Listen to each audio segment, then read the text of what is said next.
Hello, expert investors. I got a really cool article for you today. I want to review with you and just to point out some of the sentiment that's going on in people's heads. And we want to monitor this stuff because the market's driven by people's emotions too. And the way buyers and sellers interact with the market, unfortunately, is really dependent on people's emotions and how they feel about the market, aka their confidence. So let's get through this. And I want to point out some cool stuff. 39% of Canadians say the rising rates could drive them to bankruptcy. So we've had two rate increases, one earlier this year of a quarter point, and one just recently, a few weeks ago, of a half a point. And if you didn't know, this half point raise, Canada hasn't done a half point raise in about 20 years. So it was significant, and uh, uh, it really quenched the market. Sales activity very much calmed down.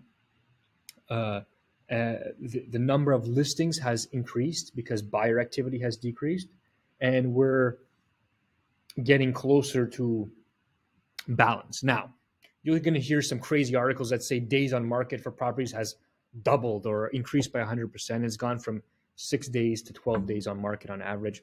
That's not a big deal. So think it's still a seller's market out there, but we're finding it much easier to make this stuff. Okay. Right? That's what we want to do. So for us, the current market conditions, investors out there, very good because we're not competing in multiple offers every single time. Okay. Much more balanced out there, and we're able to go in one-on-one and get good deals and negotiate the way we are accustomed to. Now, I want to point out a couple of things. The report surveyed 52% of Canadians said that they're already feeling the effects of the two rate increases, followed by the first quarter point in March, followed by a half point increase in April. Canada's largest consumers lenders began factoring high interest rates into their pricing for variable products, with prime up to 3.2%. Okay, a whopping 39% of Canadians surveyed that the rising rates could drive them closer to bankruptcy. It's up 4 percentage points since December. So that's a lot. So people are really feeling the crunch. Okay. Also up is the number of Canadians who said that they are more concerned about their ability to pay their debts, rising 3 percentage points to 57%. So we already had a population of more than half who are saying that they're scared for their ability to pay their debts. People are buying homes and using up all their cash and pushing the limits of their debt repayment abilities to the maximum, and now rates have increased. Okay, so the affordability crisis, fueled by rises in the cost of living and interest rates, is increasing financial pressure among Canadian households. So this is going to kick a lot of buyers out of the market, especially people who were on the fence.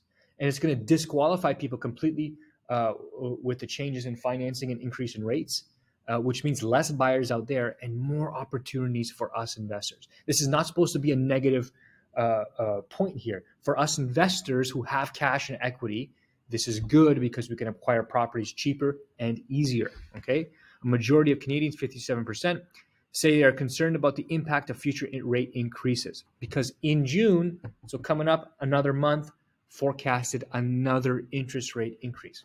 Who knows what's going to happen? But short term, it's going to get ugly. Okay, and that's good for us.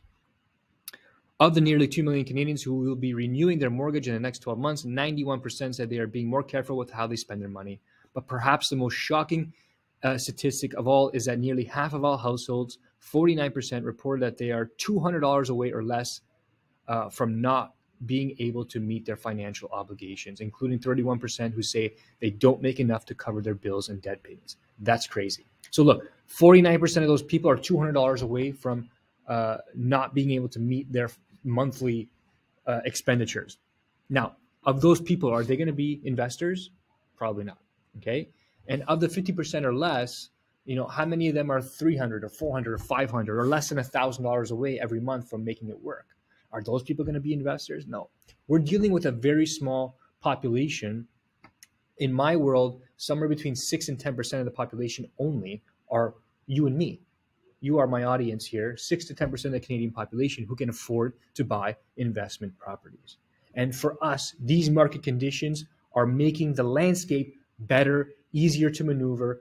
Prices are down a little bit, but the maneuverability in the marketplace is much better. We're not dealing with multiple offers. My conversation is like, no, the property's 500,000. Mr. Investor, be prepared to pay 550 or 600, no conditions.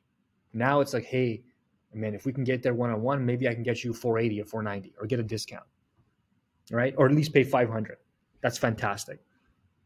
Now, this is a big one. A reliance on residential investments. According to Canadian Economic Report, Canadian household debt hit 170% of disposable income. That's nothing compared to other G7 nations. 6% increase. This is important. Canada's economy is heavily reliant on residential investments, more so than any other G7 country. Any further rises in interest rates will cause a decline in these investments. This is true. We are heavily reliant on residential construction and investment to fuel our economy. It's been like that for the past 7 to 10 years and continues to increase. So we are moving the market literally with our real estate investments. And as rates increase, it puts a strain on our profits or projected profits. Okay, this is what it's saying. The conundrum of the Bank of Canada faces is that residential investment is the most rate sensitive part of any economy. Even if house prices don't fall back, squeezing household wealth and weighing on consumer spending, we can expect some marked declines in residential investment, particularly from such a high starting point, with signs that housing is already slowing in response to the rise in mortgage rates over the past few months. We doubt the Bank of Canada will be able to raise interest rates much beyond 2%. If we're wrong and it rushes to do so, the resulting downturn in housing will be much worse. And I completely agree. Okay, they're going to have to balance quenching the market or keeping it in a more manageable place without destroying it completely. Okay, so it's going to be a slow kind of response. If you ask me, my gamble, I'll call it right here, we get a 1/4 point increase in June. But come next year, we're going to be talking like balancing or maybe even rates coming down. That's my guess. Okay, so this is what's happening out there. Great article to read. I'll link it below. Pay attention to this stuff because this is what moves markets, and this is what sophisticated residential investors pay attention to.